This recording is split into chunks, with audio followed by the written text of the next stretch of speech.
Diyan mo na palabas bago mag-varnish. Oo. Kailangan pag gusto mo talaga siya maganda. Ano ba? Pag direct varnish, magaspang yan. Gaspang na. Ito pag pinipalihain siya, madali siya pag pinisin. Ang tawag yan? Sanding sealer. Kung sa pintura, primer. Primer. Sanding sealer. Mas maraming kapit ng varnish pag may ganito rin eh. Kasi gina-absorb ko sa loob ng kagat. Oo. Check nyo ka.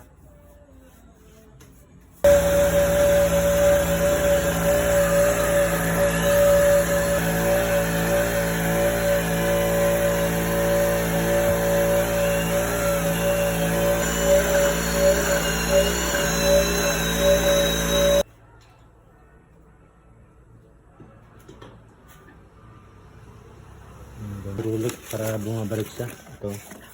Kabit na rin natin ito sa taas.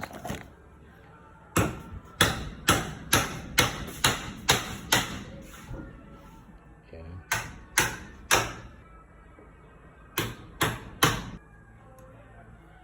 Dinala ko lang yan yung pang ano ko lang ba dito? Ang sarili. Oo. Ano guys, yung ano natin, dala natin na ano. Parang doorknob siya na ano, ang tawag yan? Tapos na kinabit natin.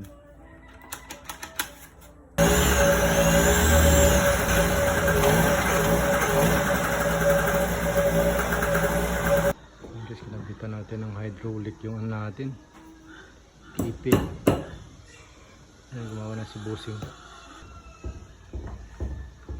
Ayun yung ano, kabit piece na yun. Tapos itong ano din galing din sa ano. Yan sa may jakong. Tapos yung mga jakong dyan.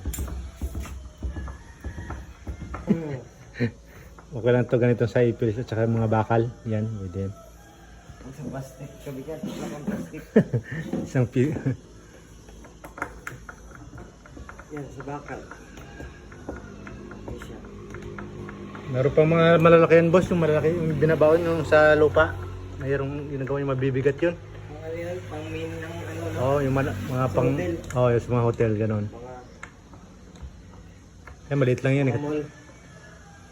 Kaming ginagawa niya mas malaki pa diyan, merong maliit, merong ano siya. Naka ano siya. Pang twin door. Ayan, maliit lang yan.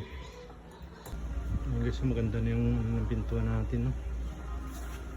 Kinabitan na rin yung bossing ng hydraulic natin, yung dala natin sa Taiwan. Ito.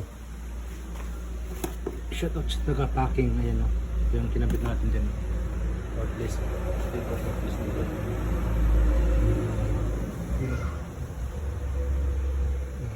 Di ba? Ipil.